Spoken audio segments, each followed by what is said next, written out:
오늘 말씀은 잉태 이야기입니다.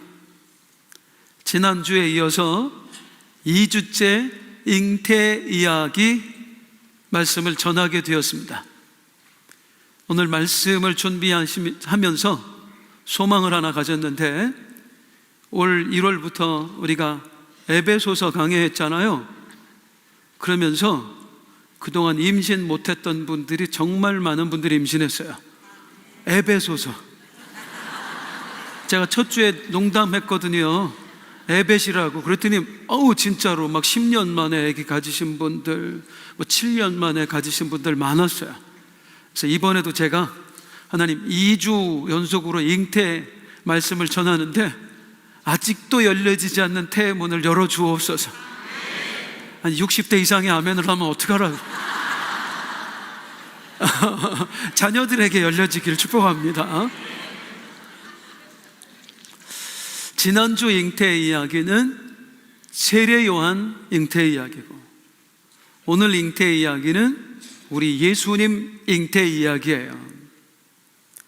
이 두 잉태 이야기는 굉장히 비슷한 것 같으면서도 또 서로 상반됩니다.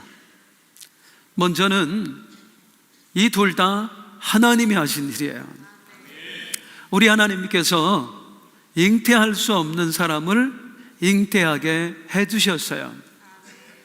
그런데요, 하나님께서 하신 이 일이 한 사람에게는 기쁨이었고 다른 한 사람에게는 충격과 공포였습니다.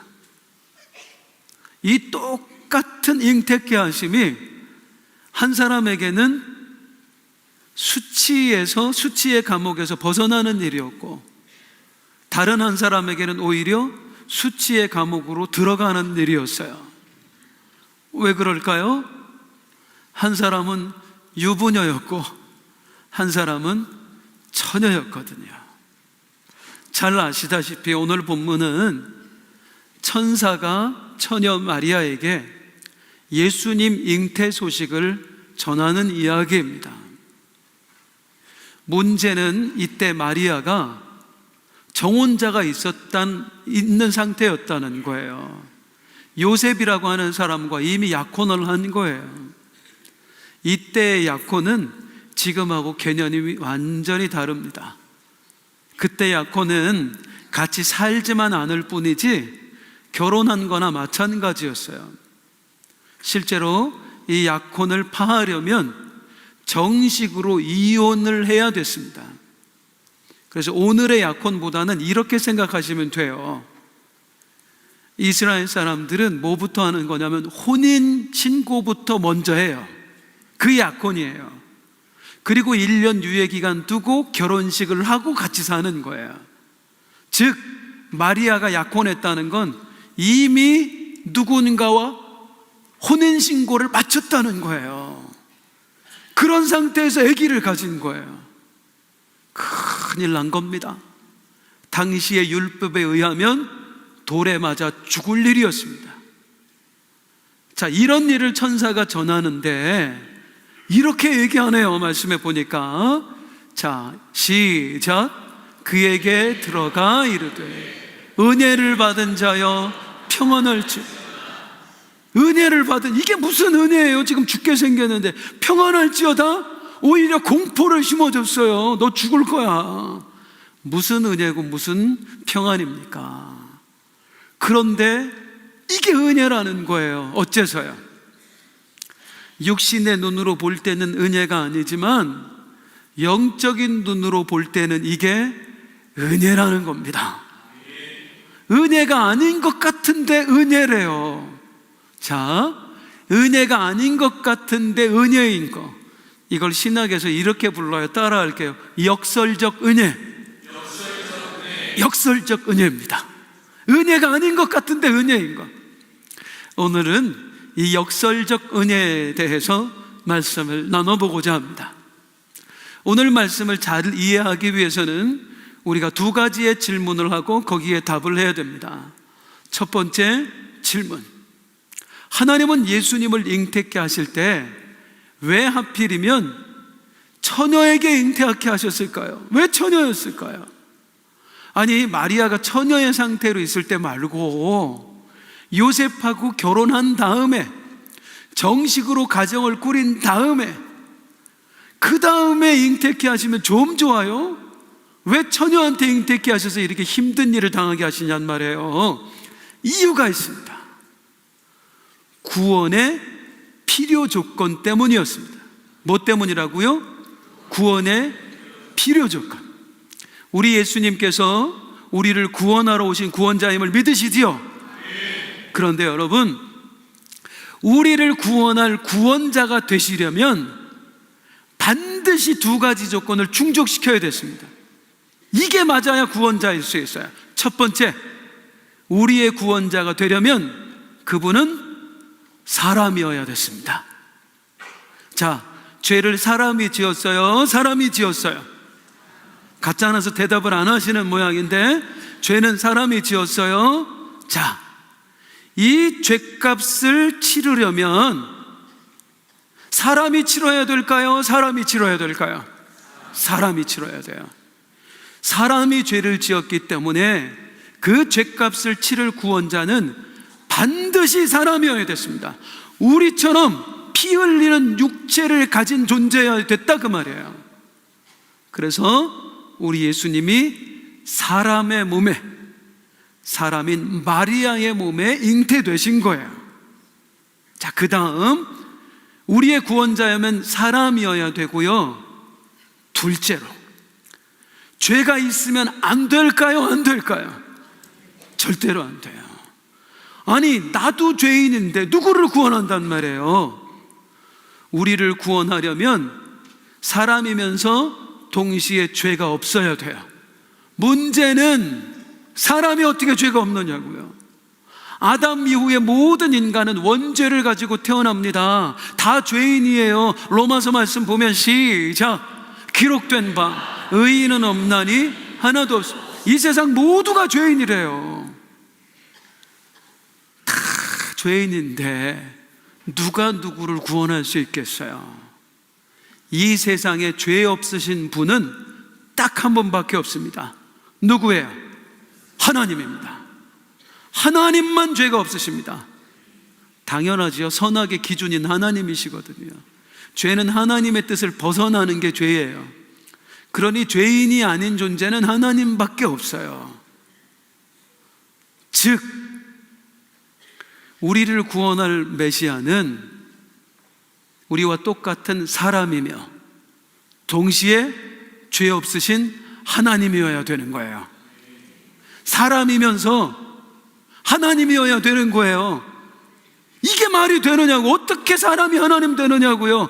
그 일을 하나님께서 이루신 겁니다. 마리아를 통해서요, 처녀를 통해서요. 오늘 말씀 보겠습니다. 시작. 천사가 대답하여 이르되 성령이 내게 임하시고 지극히 높으신 이의 능력이 너를 덮으시리니 이러므로 나실 바 거룩한 이는 하나님의 아들이라 일컬어지리라. 아멘. 따라하겠습니다. 성령이 덮으시리니.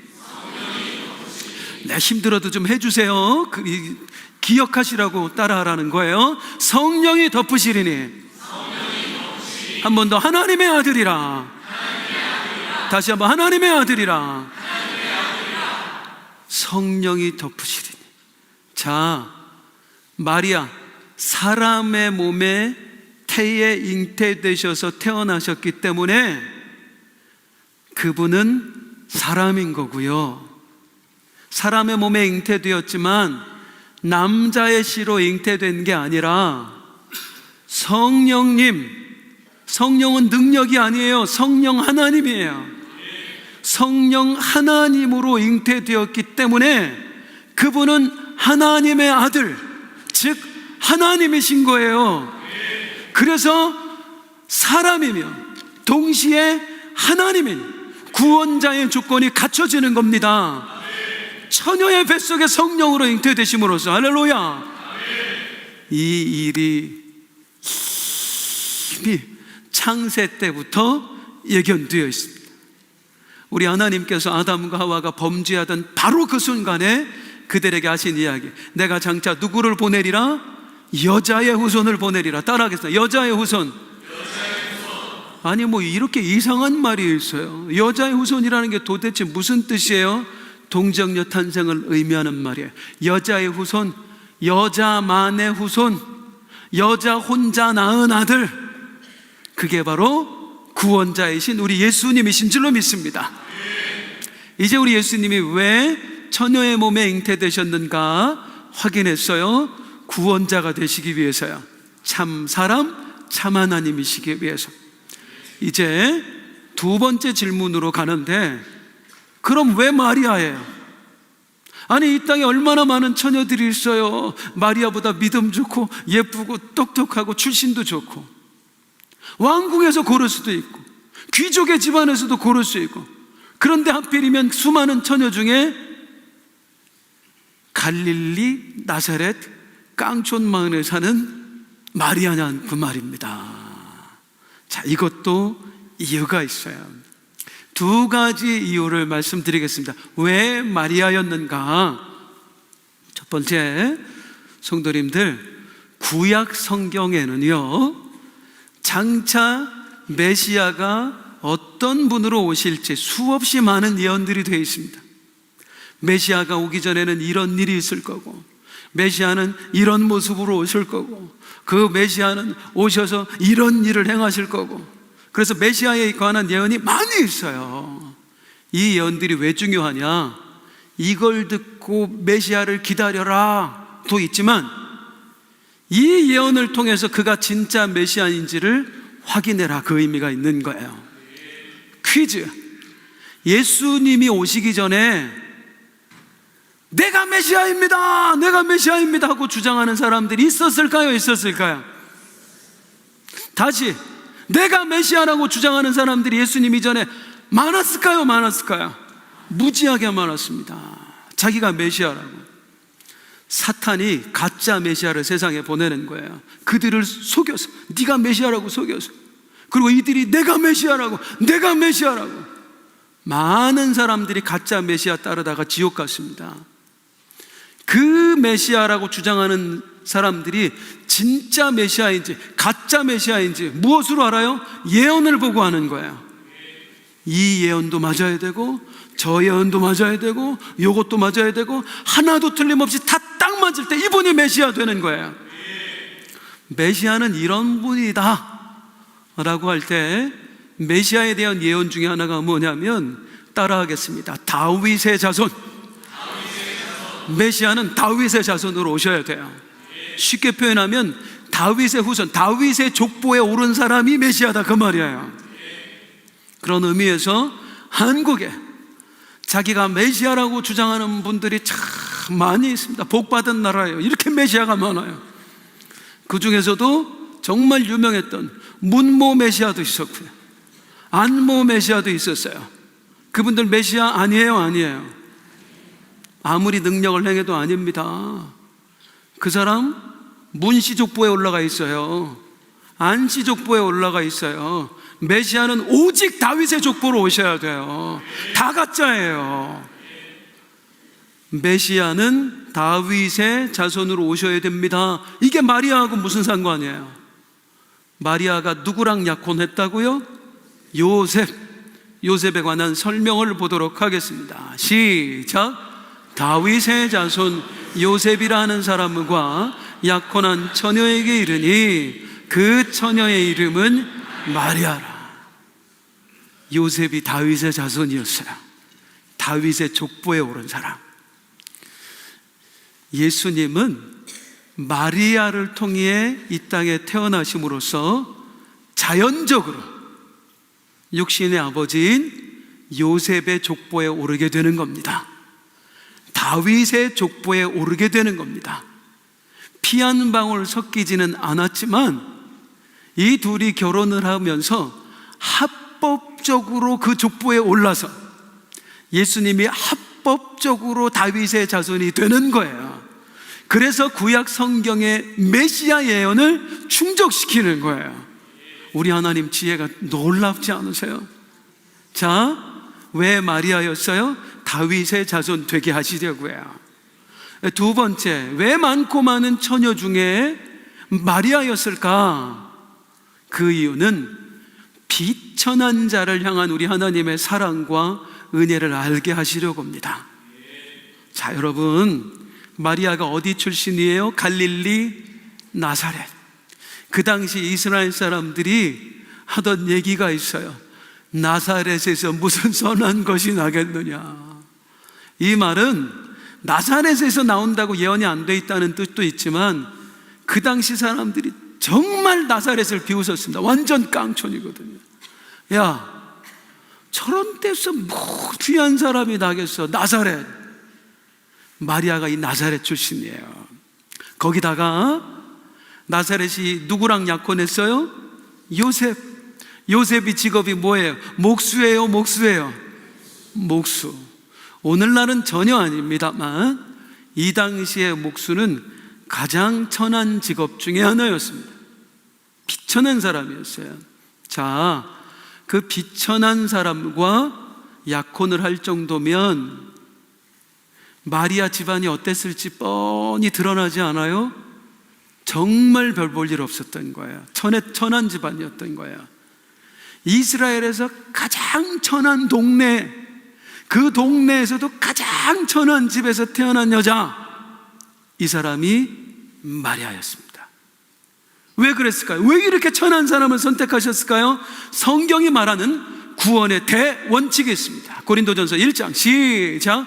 그러나 하나님께서 세상에 미련한 것들을 택하사 지혜 있는 자들을 부끄럽게 하려 하시고 세상에 약한 것들을 택하사 강한 것들을 부끄럽게 하시며 하나님께서 세상에 천한 것들과 멸시받는 것들과 없는 것들을 택하사 있는 것들을 폐하려 하시며, 하나님은 언제나 어떤 사람을 선택하냐면 똑똑한 사람 아니고 미련한 사람, 강한 사람 아니고 약한 사람, 많이 가진 사람이 아니라 없는 사람 택해서 일하신대요.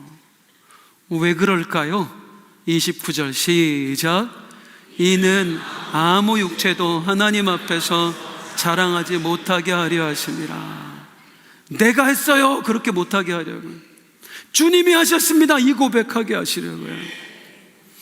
여러분, 왜 이게 하나님에게 중요하냐면 인간의 죄가 어디에서 출발했습니까? 하나님 되려고 해서 인간의 죄가 출발했습니다. 그래서 죄의 근본은 교만이에요. 나 하나님 노릇할 수 있어. 나도 이 세상 다스릴 수 있어. 나도 자격이 있어. 이게 죄의 근본이에요. 하나님은 이걸 너무나 싫어하세요. 왜? 나도 하나님처럼 할 수 있어, 자격 있어 하는 사람은 반드시 하나님 떠나거든요. 하나님이 필요 없으니까. 그래서 우리 하나님은 자격 있어 하는 사람이 아니라 나 같은 게 뭘요? 나 못해요 하나님. 늘 이런 사람을 선택해서 일하셔요. 내가 할게. 오히려 나 할 수 있어요 하는 사람은 하나님은 선택하지 않으세요. 그러면요, 나 할 수 있어, 자격 있는 사람 어떻게 하죠? 꺾어서 쓰십니다. 모세가 그거 보여주잖아요. 얼마나 잘났어요. 애굽의 학문을 다 배웠대요. 최고의 권력을 가진 사람이에요. 그런데 다 잃어버리게 만드셔요. 40년 동안 광야에서 뺑뺑이 돌고 하나님이 부르시니까 나 못해요. 이 상태가 됐을 때 내가 할게, 너를 통해 내가 할게. 이게 우리 하나님이세요. 약한 자를 들어 쓰시는 하나님, 없는 자를 들어 쓰시는 하나님, 그분이 우리 하나님이세요. 마리아 어떤 사람이었습니까? 마리아의 고백을 한번 들어보겠습니다. 시작. 그의 여종의 비천함을 돌보셨더라. 나는 비천한 사람입니다. 나는 그런 자격이 없는 사람입니다. 나는 할 수 없습니다. 그래서 하나님이 선택하신 거예요. 자격이 없어서요. 비천한 사람이어서요. 다들 오해하시는 게 영화가 다 버려놨습니다. 영화에 예수님 너무 잘생겼어요. 마리아도 너무 이뻐. 그랬을 리가 없습니다. 마리아는 이스라엘 가장 깡촌 마을에서 가장 비천한 집에서 태어난 가장 볼품없는 여인이었어요. 그래서 하나님이 마리아를 선택하신 거예요. 이 볼품없는 사람의 태 속에 이 세상의 구원자, 진짜 보아이신 예수님을 담아 놓으신 거예요. 1905년 남아프리카 공화국, 아직 남아공이 영국의 지배를 받을 때였습니다. 다이아몬드 광산에서 세계에서 가장 큰 다이아몬드가 발견이 됐어요. 무려 3,100캐럿이 넘어요. 감이 안 오시는데, 자, 무게로 하면 620g이 넘습니다. 소고기 한 근이 더 돼요. 이것도 감이 안 오시는데, 돈으로 하면 3,000억이 넘을 때였습니다. 이제쯤 감이 오시지요? 이제 이걸 영국 왕실로 보내야 되는 거예요. 세상의 모든 도둑들이 다 눈독 들이고 있어요. 해적이 얼마나 많습니까? 이걸 어떻게 안전하게 왕실까지 보낼까 해서 영국 정부에서 어떻게 했느냐면 커다란 군함을 준비했습니다.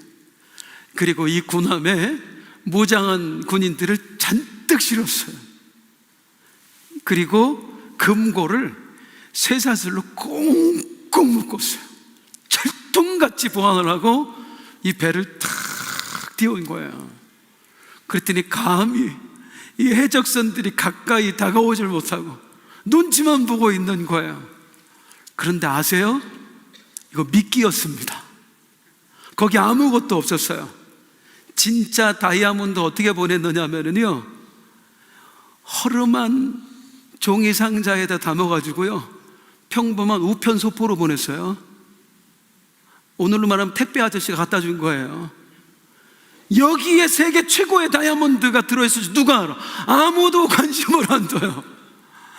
다 그 군함에 주목하고 있을 때 이 작은 보잘것없는 상자 안에 담긴 다이아몬드 안전하게 영국 왕실로 도착을 했습니다.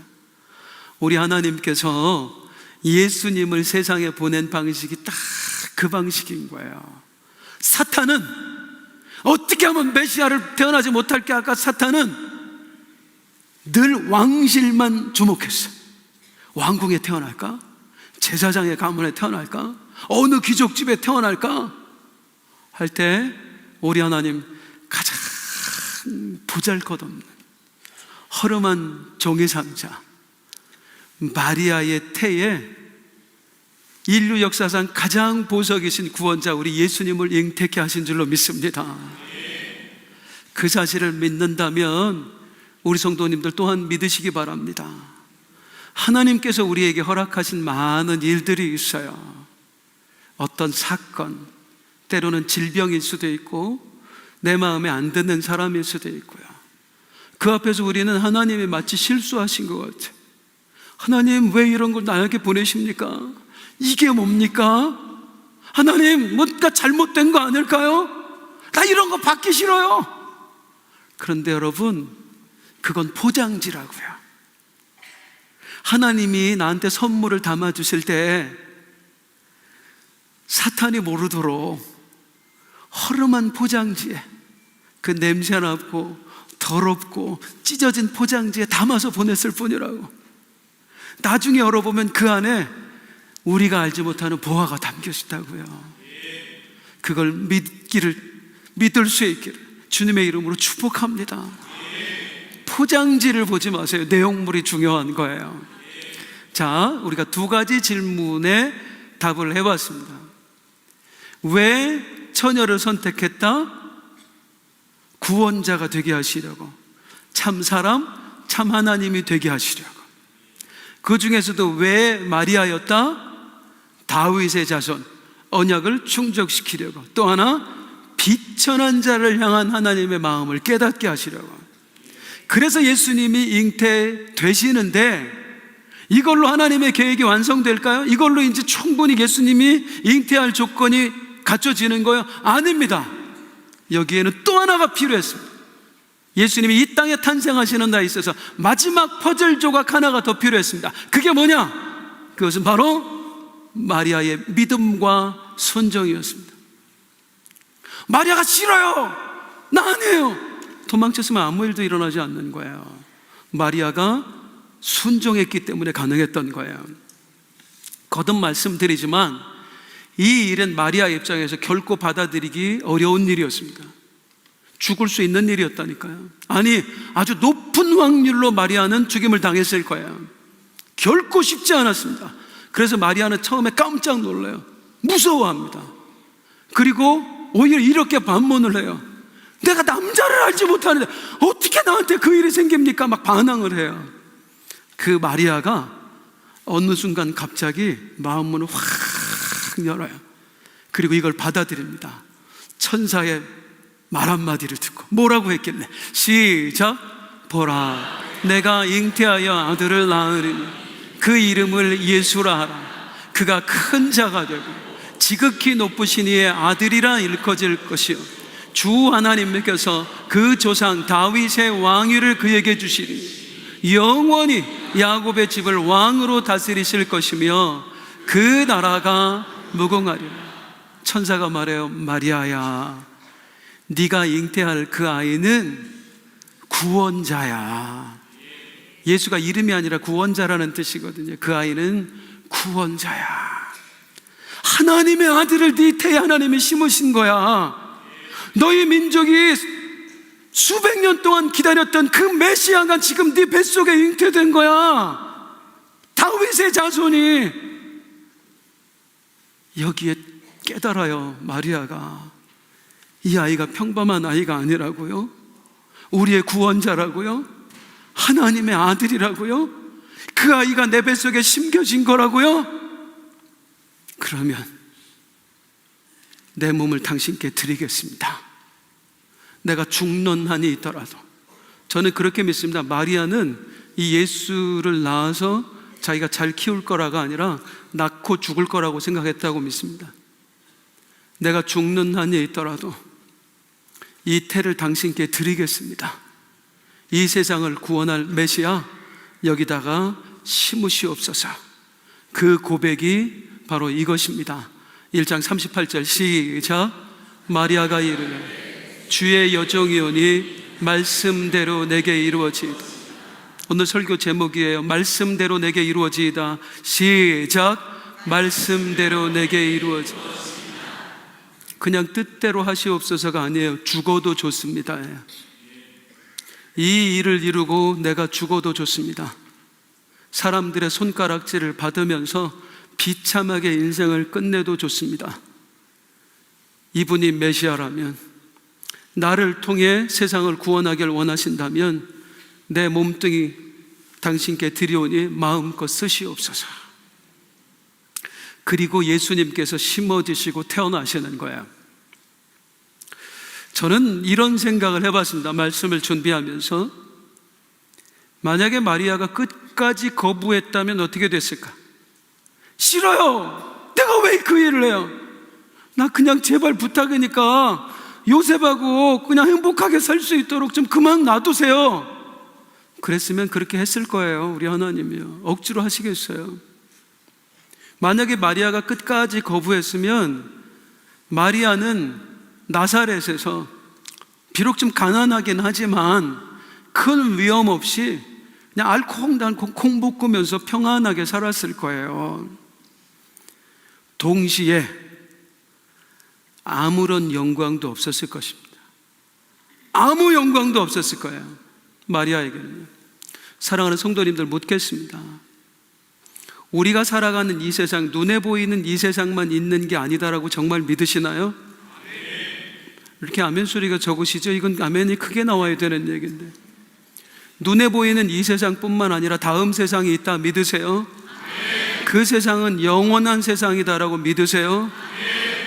어디서 잘 살아야 돼요? 영광은 어디서 얻어야 되는 거예요?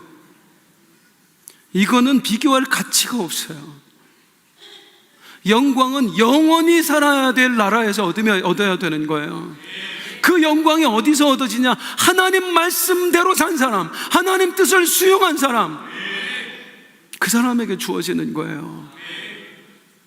마리아가 거부했으면 마리아는 한평생 평안하게 살았을 수 있지만, 안전하게 살았을 수 있지만 그에게 영원한 영광은 없었습니다. 그걸 선택한 거예요. 주여, 말씀대로 내게 이루어지이다 고백과 함께 그 영광이 주어진 것입니다. 사실 우리 하나님 전능하신 분입니다. 마리아가 싫어요 한다고 해서 당신의 일을 못 이루시는 분이 아니에요. 세례 요한이 설교하던 중에 이런 말을 합니다. 아무리 회개하라고 해도 사람들이 듣지를 않으니까 시작, 하나님이 능히 이 돌들로도 아브라함의 자손이 되게 하여. 당신들이 회개하지 않는다고 해서 하나님이 구원하지 못하실 줄 아십니까? 구원의 백성을 못 만들 줄 아십니까? 우리 하나님은 이 돌들로도 구원의 백성을 만드시는 분입니다. 우리의 반응과 상관없이 당신의 뜻을 이루시는 분이 하나님이시다 이 말입니다. 세례요한이 이 설교하는 거예요. 마리아의 반응과 상관없이 당신의 뜻을 이루어내시는 분이 하나님이세요. 그런데 왜 하나님이 마리아의 반응을 기다리세요? 왜 마리아의 순종을 기다리세요? 영광을 안겨주시려고 그러는 거예요. 비천한 집에서 태어나서 한평생 비천한 삶을 살아왔고 어쩌면 앞으로 비천한 삶을 살아갈 너, 내가 너에게 영광을 주고 싶다. 네 태만 내한테 내놔라. 그러면 영원한 영광이 너에게 주어진다. 하나님이 마리아에게 영광 얻을 기회를 주신 겁니다. 그리고 마리아는 믿음의 눈을 열어 그 영광을 붙잡았던 것입니다. 혹시 아실래나 모르겠는데요, 이래봬도 제가 서울 출신입니다. 제가 서울에서 태어났고 어렸을 때 서울에서 자랐어요. 물론 잘 사는 동네는 아니었어요. 반면에 제 아내는 시골 출신이에요. 그냥 시골 아니고요, 시골이에요. 전 처음에 깜짝 놀래 처갓집 갔다가 이런 시골도 있구나. 와, 강원도 두메산 꼴은 될 게 아니더라고요. 진짜 시골이에요. 생긴 건 목사님이 더 시골 사람처럼 생겼는데요, 어째 이런 분들이 있으면 복이 없을 줄로 믿습니다. 시골 사람. 초등학교 때까지 전기가 안 들어왔어요. 진짜 시골이었어요. 저는 도시에서 자랐고 제 아내는 시골에서 자랐고 하다 보니까 어떤 특정한 상황에서 보이는 반응이 달라요. 제가 이해할 수 없는 행동들을 한번 해요. 어느 늦가을에 같이 산책을 하고 있었습니다. 이건 나가서 해야 돼요. 제가 보여드려야 됩니다. 둘이 함께 산책을 하고 있는데 제 아내가 갑자기 어머! 그들이 막 앞으로 걸어가는 거예요. 그래서 무슨 일인가 봤더니 발을 비비고 있어 이러고, 꼴 보기 싫게. 아, 여자들이 이렇게 발 비비고 있으면 얼마나 꼴사나워요. 그래서 뭘 하나. 그리고 같이 다가가 봤더니 밤송이가 떨어진 거예요. 제 눈엔 안 보여요. 도시에서 자란 제 눈에는 밤송이 안 보여요. 근데 그 사람 눈에는 밤송이가 보이는 거예요. 어머, 그러더니 막 달려가서 밤송이를 막 발을 비비니까 세상에, 그 밤송이가 살짝 벌어지더니 그 앞에서 뭐가 나와요? 알밤이 나와요. 알밤이. 그 조그만 거 들고 얼마나 행복해 하든지 밤이라고. 이야, 보기에는 밤송이입니다. 가시가 잔뜩 있어요. 손대면 톡하고 피가 터져 나오는 밤송이. 가시 잔뜩이에요. 그런데 그 가시 안에 뭐가 들었습니까? 맛있고 영양가 많은 알밤 열매가 들어있는 거예요. 하나님께서 우리에게 무언가를 주실 때 이런 식으로 많이 주셔요. 아무리 봐도 가시야. 우리 사업장 이달 끝나는 거 아닐까요? 나 어떡해요? 왜 이런 병을 주시는 거예요? 하나님, 저 사람 때문에 너무 아파요. 내 눈에 보기에는 아무리 봐도 가시예요. 그런데 시간이 흘러 내가 열심히 믿음으로 비비면 그 껍질이 벗겨지고 어느 날 그 안에서 하나님의 축복이 나오는 거예요. 은혜의 열매들이 나오는 거예요. 마리아가 그랬어요. 마리아에게 하나님이 메시아 잉태라고 하는 엄청난 보석을 주신 거예요. 그런데 이게 그냥 보니까 가시야. 돌에 맞아 죽을 일이에요. 평생 더러운 년이라고 손가락질 당할 일이에요. 안 될 것 같아요. 너무 아플 것 같아요. 너무 힘들 것 같아요. 천사의 말 한마디에 눈을 열어서 보니까 이 가시 안에 담긴 게 메시아래요. 구원자래요. 넌 이루 말할 수 없는 영광을 얻은 거래요. 사랑하는 성도님들, 오늘 여러분의 삶에 하나님이 어떤 가시를 주셨어요? 사업장이 힘들어요? 몸이 아프신가요? 그 사람 때문에 너무 고통스러우세요? 가시만 보지 마시고요, 껍데기만 보지 마시고요, 그 안에 담긴 하나님의 축복을 보세요. 믿음의 눈을 열어서, 믿음의 눈을 열어서 그 가시 안에 축복을 볼 수 있는 은혜가 있기를 소망합니다. 믿음의 눈 들어 주를 보리, 이 또한 지나가리라. 주어진 내 삶의 시간 속에 주의 뜻 알게 일어나서 함께 믿음의 눈 들어, 믿음의 눈 들어 주를 보리, 이 또한 지나가리라. 주어진 내 삶의 시간 속에 주의 뜻 알게 하소서.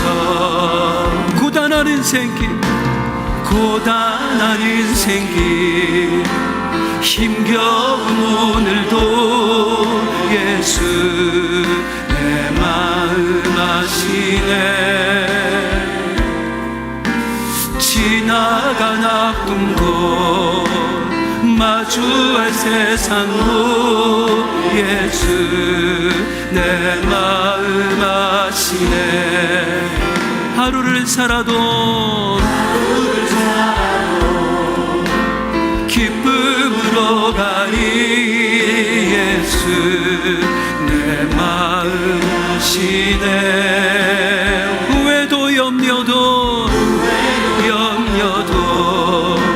온전히 맡기리 예수 늘 함께 하시네. 믿음의 눈 들어 주를 보리, 이 또한 지나가리라. 주어진 내 삶의 시간 속에 주의 뜻 알게 하소서. 처음부터 다시 함께 고단한 인생길, 고단한 인생길, 힘겨운 오늘도 예수 내 마음 아시네. 지나간 아픔도 마주할 세상도 예수 내 마음 아시네.